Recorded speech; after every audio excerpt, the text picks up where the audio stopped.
Hello. നമ്മൾ recent ആയിട്ട് north ഗോവയിൽ ഒരു ട്രിപ്പ് പോയിട്ടുണ്ടായിരുന്നു. ഒരു 5 days ട്രിപ്പ് ആയിരുന്നു. നമ്മുടെ സ്റ്റേയിന്റെ സമയത്ത് നമ്മൾ സ്ഥിരം ബ്രേക്ക്ഫാസ്റ്റ് കഴിച്ചിരുന്ന ഒരു സ്പോട്ടാണ് ഈ വീഡിയോയിലൂടെ ഞാൻ പരിചയപ്പെടുത്തുന്നത്. റെസ്റ്റോറന്റിന്റെ പേര് വരുന്നത് കഫേ കോട്ടിങ്ക എന്നാണ്. ഇത് അഞ്ജന ബീച്ചിന്റെ അടുത്തായിട്ടാണ് വരുന്നത്. എക്സാക്ട് ലൊക്കേഷൻ ഞാൻ ഈ വീഡിയോന്റെ അവസാനം കൊടുത്തിട്ടുണ്ട് കേട്ടോ. അടിപൊളി റെസ്റ്റോറന്റ് ആണ്. ആംബിയൻസ് വൈസ്, ഫുഡ് വൈസ് എല്ലാം പെറ്റ് ഫ്രണ്ട്ലി ആണ്. നമ്മൾ കയറി വരുമ്പോൾ തന്നെ നല്ലൊരു ഔട്ട്ഡോർ ഡൈനിങ് സ്പേസ് കൊടുത്തിട്ടുണ്ട്.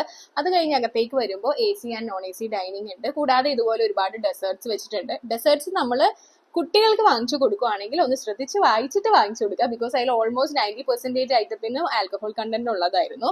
പിന്നെ നമ്മൾ മെയിൻ ആയിട്ട് ഇവിടെ ബ്രേക്ക്ഫാസ്റ്റ് ബുഫേ കഴിക്കാനാണ് വന്നത്. ബ്രേക്ക്ഫാസ്റ്റ് ഇവിടെ 8:30 to 10:30 ബുഫേ പ്രൊവൈഡ് ചെയ്യുന്നുണ്ട്. അറ്റ് 499 പെർ ഹെഡ് ആണ്. ഇവിടെ ചായ, കോഫി, കോൺഫ്ലേക്സ്, മ്യൂസ്ലി, പിന്നെ ബോയിൽഡ് എഗ്, സാൻഡ്വിച്ച്, ഇത് കൂടാതെ നമ്മുടെ north Indian and south Indian dishes കുറച്ചൊക്കെ ഉണ്ടായിരുന്നു. പാവ് ബജി, ഇഡ്ഡലി, ദോശയൊക്കെ നമുക്ക് ഓൺ റിക്വസ്റ്റ് അവർ ഉണ്ടാക്കി തരും. ഓംലെറ്റ് വേണമെങ്കിൽ ഉണ്ടാക്കി തരും. പിന്നെ ഉപ്മാവ്, പോഹ ഉപ്മാ, പൂരി, അങ്ങനെയുള്ള ഒരുമാതിരി എല്ലാ സാധനങ്ങളും അവിടെ ഉണ്ടായിരുന്നു.